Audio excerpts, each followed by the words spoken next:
सभी विद्यार्थियों को नमस्ते। विद्यार्थियों, आपका जानवी एजुकेशन हब में स्वागत है। तो इस वीडियो के अंतर्गत हम NIOS क्लास 12th के अंतर्गत जो फिजिकल एजुकेशन एंड योग वाला विषय है, जिसका कोड नंबर 373 है, उसका चैप्टर नंबर 2 पढ़ेंगे, नैतिकता और मूल्य। ये पार्ट थोड़ा बड़ा है, इसलिए मैंने इस पार्ट को 2 भागों में बांटा है।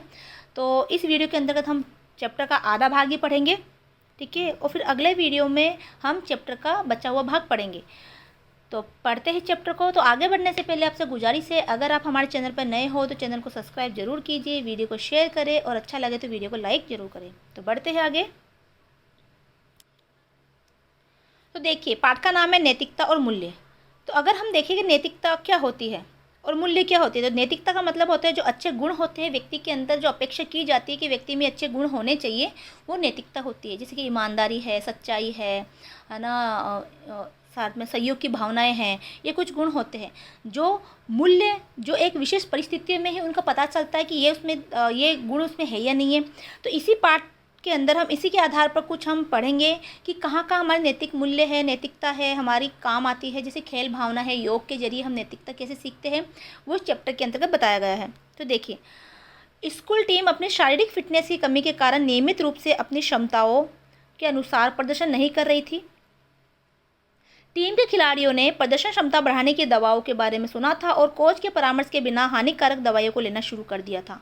दवाइयों के सेवन से उनके शारीरिक गठन में परिवर्तन आ गया और स्वस्थता बढ़ी, लेकिन समय के साथ उनकी चोट की दर भी बढ़ गई। तो देखिए, कई बार होता है कि कुछ लोग अपने प्रदर्शन को बढ़ाने के लिए, कुछ खिलाड़ी वगैरह होते हैं, कुछ दवाइयों का सेवन करते हैं, जिससे कि उनकी स्वस्थता बढ़ जाती है और वो समय है ना, उनके शरीर में इम्यूनिटी सिस्टम भी बढ़ता है और एनर्जी बढ़ जाती है ना, शरीर का गठन बढ़ जाता है ना, परिवर्तन आ जाता है। लेकिन समय के साथ साथ लेकिन उनकी चोट की क्षमता बढ़ गई, उनको विभिन्न स्वास्थ्य संबंधी समस्याओं का सामना करना पड़ा, जो उनके नियमित प्रशिक्षण के लिए एक समस्या बन गई। तो नियमित रूप से जो प्रशिक्षण ले रहे थे उसके लिए उनके लिए समस्या बनी।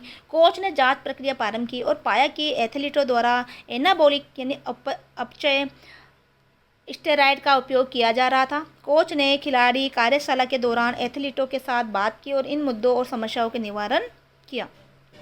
कोच ने समस्याओं, इन चिंताओं के निवारण के लिए क्या उपाय किए। क्या ये नैतिकता और मूल्यों का मुद्दा था या यह खेल भावना से संबंधित है? आइए इस अध्याय को पढ़े और नैतिक मूल्य और खेल भावना के बारे में समझे। तो देखो, इस तरह की दवाइयाँ लेना वैसे मान्य नहीं है। सामान्य रूप से नैतिक सिद्धांतों को नीति के रूप में जाना जाता है। नीति यानी कि मोरल, ठीक है। मोरल का अर्थ होता है कार्य में अच्छाई, बुराई या सही या गलत, यानी कि कार्य अच्छाई, बुराई। मोरल का मतलब क्या होता है कि कार्य में अच्छाई, कार्य में बुराई अथवा सही, कार्य सही है या गलत है। जबकि मूल्य व्यक्तिगत मानक है जो एक व्यक्ति के लिए मूल्यवान और महत्वपूर्ण है। मूल्य क्या है? कुछ जो वांछनीय, सार्थक और महत्वपूर्ण। मूल्य हम किसे कहते हैं? जो हमारे लिए वांछनीय है, हमारे साथ सार्थक है, हमारे लिए महत्वपूर्ण है। परिवार, दोस्तों, शिक्षकों, कोच, टेलीविज़न और फिल्मों से प्रभावित है। तो कई बार क्या होता है, कुछ मूल्य ऐसे होते हैं हम परिवार से सीखते हैं, कुछ हम दोस्तों से सीखते हैं, कुछ हम शिक्षकों से सीखते हैं, है ना, और कुछ हम अपने कोच है, अपने टेलीविज़न है, मीडिया है, उससे भी हम कुछ फिल्में वगैरह से भी कुछ हम अच्छी चीज़ें सीखते हैं। प्रत्येक व्यक्ति के अलग अलग मूल्य होते हैं जो उसे दैनिक निर्णयों में उसका मार्गदर्शन करते हैं। नैतिक शिक्षा बच्चों की शिक्षा के अधिकार के तहत बच्चों और युवाओं के लिए मूल्यों और नैतिकता को बढ़ावा देती है। देखो, नैतिक शिक्षा क्या है? बच्चों के शिक्षा के अधिकार के तहत बच्चों और युवाओं के लिए मूल्यों और नैतिकता को बढ़ावा देती है। नैतिक मूल्यों को बढ़ावा देने की जिम्मेदारी स्कूलों में, शिक्षकों और परिवार में, माता पिता की है। स्कूल में शिक्षक भी है जो बच्चों को अच्छे मूल्य सिखाते, अच्छे शिक्षा उनको देते हैं, है ना। घर में माता पिता उनको सिखाते हैं और साथ में शिक्षा के अधिकार के अंतर्गत भी इन चीज़ों को जोड़ा गया है कि बच्चों को एक अच्छे संस्कार उनको दिए जाए।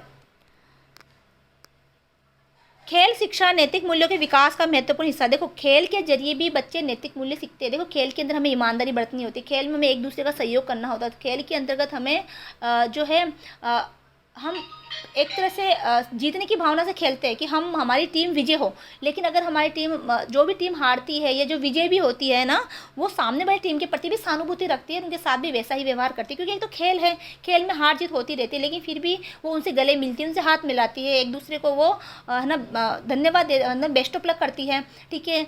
खेल जीतने के लिए बधाइयाँ देती है, हारी हुई टीम है और जीती हुई टीम को भी बधाई देती है, ठीक है। तो इस तरह से वो क्या है, वो सभी नैतिक मूल्य है। उनमें आपस में दुश्मनी किसी तरीके नहीं होती है कि भाई चलो तुमने हमें हरा दिया तो तुम तो हमारे दुश्मन हो गए, ऐसा नहीं है। तो ये सभी क्या है, खेल भावना हमें नैतिक मूल्य सिखाती है। किसी को चोट लग गई खेल के दौरान, तो चाहे वो दूसरा ही टीम वाले क्यों ना हो, एक दूसरे की सहायता करते हैं, एक टीम भावना, एक समूह भावना के रूप में हम खेलों को खेलते हैं, तो वहाँ पर बच्चों में नैतिक मूल्य सीखे जाते हैं।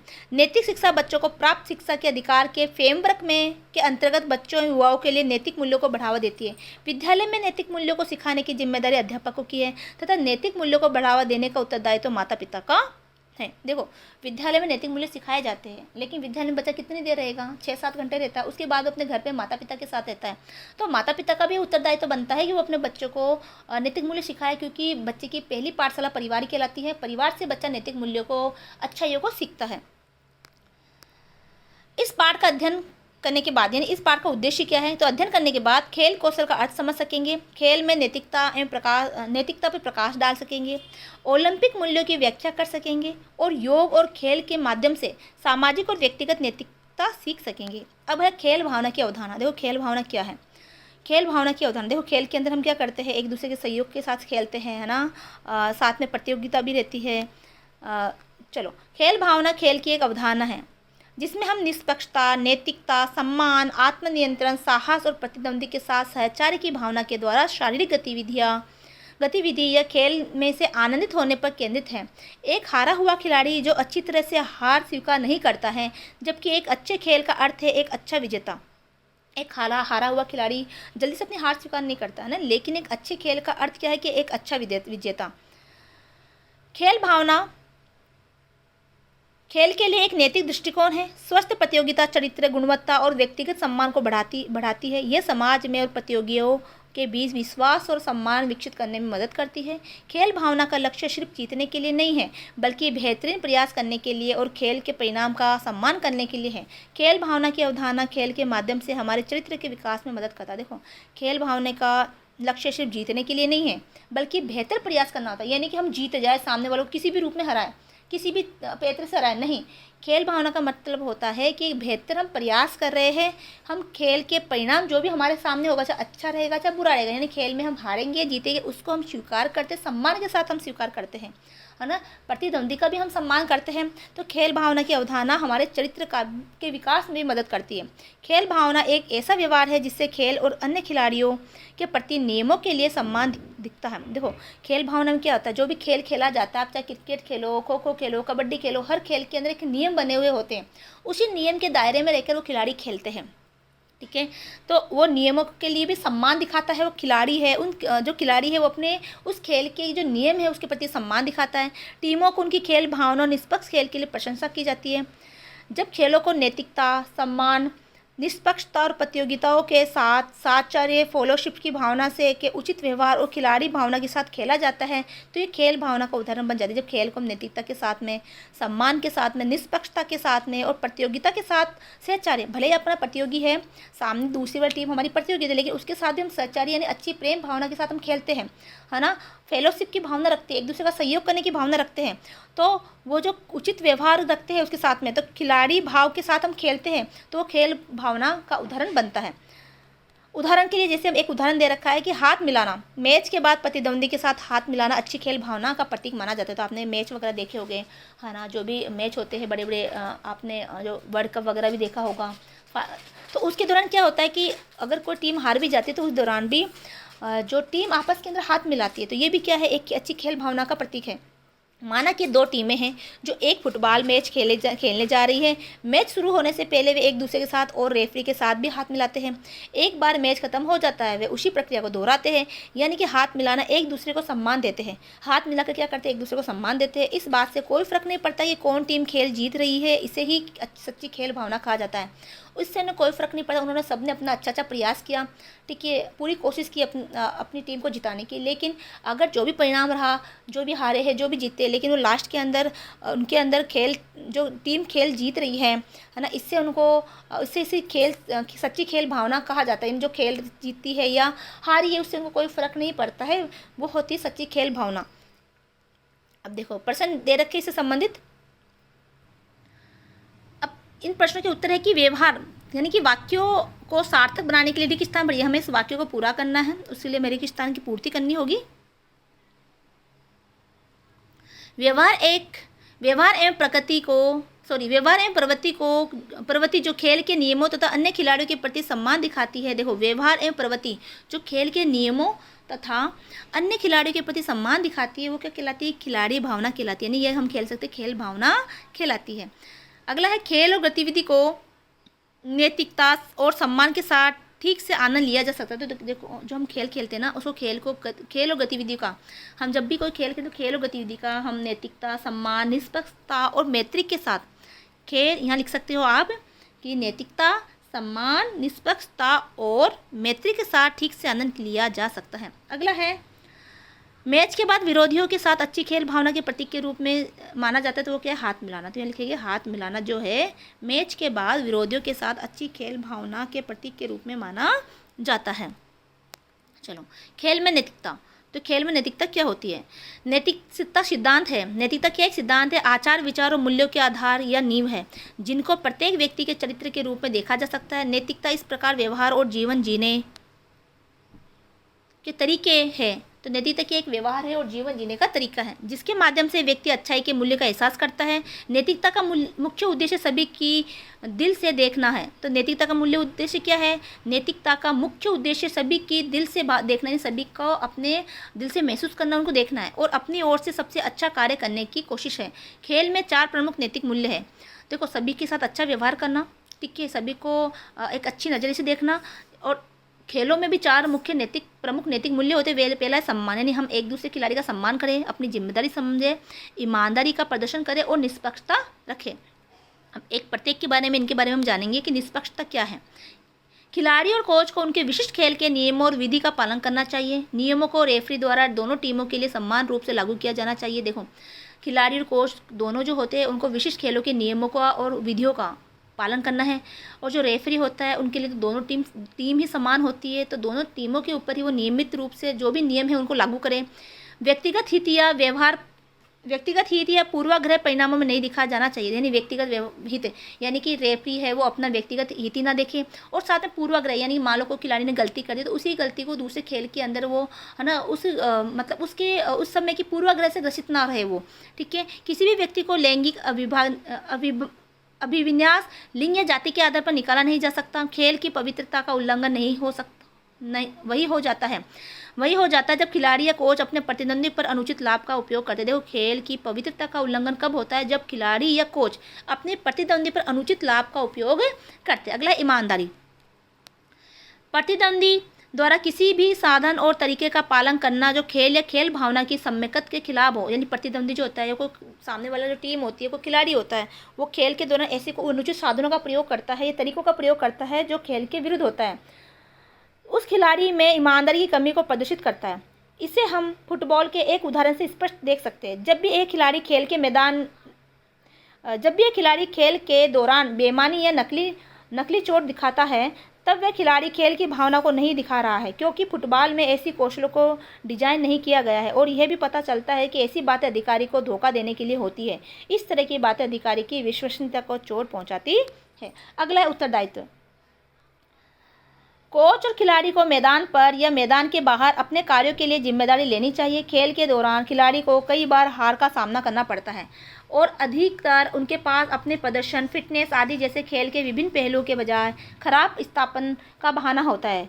उनकी जिम्मेदारी है कि वे खुद को खेल के सभी नियमों और विधि की अद्यतन जानकारी रखें। देखो, उत्तरदायित्व तो कि देखो कोच होता है, खिलाड़ी होते हैं, उनको ये जिम्मेदारी बनती है कि वो जो खेल के जो भी नियम है उसको जाने, है ना। अद्यतन का मतलब तो अपडेट रहना, जो भी कुछ चेंज होता है उसके प्रति वो अपडेट रहे। कोच और खिलाड़ी न केवल मैदान पर बल्कि मैदान के बाहर भी अपने आचरण के लिए जिम्मेदार होते हैं। ये नहीं कि मैदान में ही है, मैदान में वो अच्छा व्यवहार करे, मैदान के बाहर भी अपने प्रतिद्वंदियों के साथ अच्छा ही व्यवहार करें, है ना। और आपस में भी उनका अच्छा व्यवहार होना चाहिए। सम्मान, खिलाड़ी और कोच को अधिकारियों, प्रतिद्वंदियों, टीम के साथियों के प्रति सम्मान दिखाना चाहिए। अधिकारी के निर्णय को आसानी से स्वीकार करना सम्मान का एक और रूप है। माता पिता, रिश्तेदारों और प्रशंसकों, अधिकारियों और अन्य टीमों के खिलाड़ियों के लिए सम्मान दिखाना चाहिए।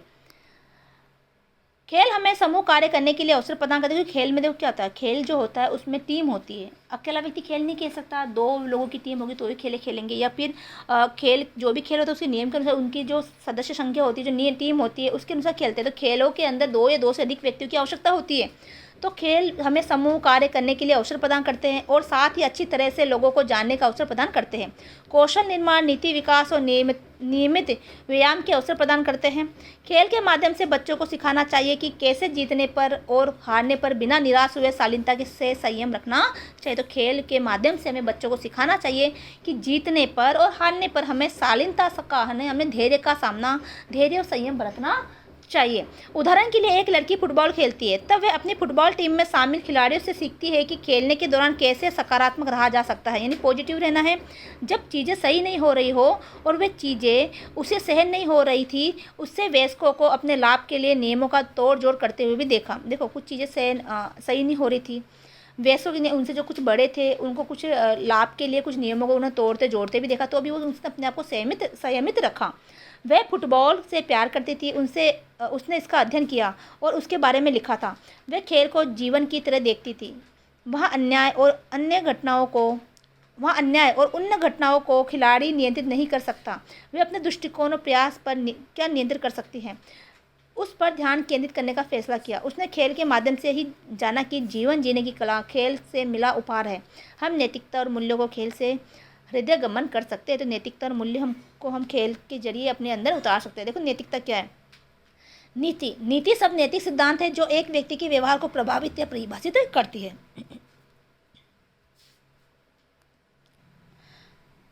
तो इस तरह से नीति जो है वो एक नैतिक सिद्धांत है जो एक व्यक्ति के व्यवहार को प्रभावित और परिभाषित भी करती है। नैतिक मानव व्यवहार का मापदंड है। तो नैतिकता क्या है? मानव व्यवहार का मापदंड। मनुष्य का आचरण या तो भावनाओं से प्रभावित होता है या उन कार्यों से जब लोग अलग अलग परिस्थितियों में करते हैं। तो देखो, मनुष्य का आचरण या तो भावनाओं से प्रभावित होता है या फिर उन कार्यों से जब लोग अलग अलग परिस्थितियों में कुछ कार्य को करते हैं। कार्य और भावनाओं का समन्वय नैतिकता उत्पन्न करता है। अब इससे संबंधित कुछ प्रश्न दे रखे हैं। नैतिकता के मुख्य उद्देश्य क्या है? तो जो नैतिकता का जो मुख्य उद्देश्य है वो ये है कि नैतिकता हमारे दिल के करीब होती है और हमें अपनी ओर से सबसे अच्छा कार्य करने की कोशिश करनी चाहिए। तो नैतिकता क्या है? हमारे दिल के सबसे करीब है, तो हमें सबसे अच्छा कार्य करने की कोशिश करनी चाहिए। अगला प्रश्न है, नैतिक होना क्या प्रदर्शित करता है? तो नैतिक होना क्या प्रदर्शित करता है कि नैतिकता कार्य में अच्छाई और बुराई या अच्छा या बुरा की व्याख्या करती है कि हम कार्य को अच्छा कर रहे हैं, हम बुरा कर रहे हैं, ठीक है, हम कार्य में अच्छाइयाँ है या हमारी बुराइयाँ है ना, ये सभी किससे प्रदर्शित होती है? नैतिकता से प्रदर्शित होती है। तो इस तरह से आपका ये चैप्टर अभी हम यहीं तक पढ़ेंगे। खेल में मूल्य के घटक जो है हम अगले चैप्टर में अगले वीडियो में पढ़ेंगे, ठीक है। तो अगले वीडियो में हम यहाँ से पढ़ना शुरू करेंगे। तो ज़्यादा से ज़्यादा वीडियो को शेयर करें, चैनल को सब्सक्राइब करें। मिलते हैं अगले वीडियो में। जय हिंद, जय भारत।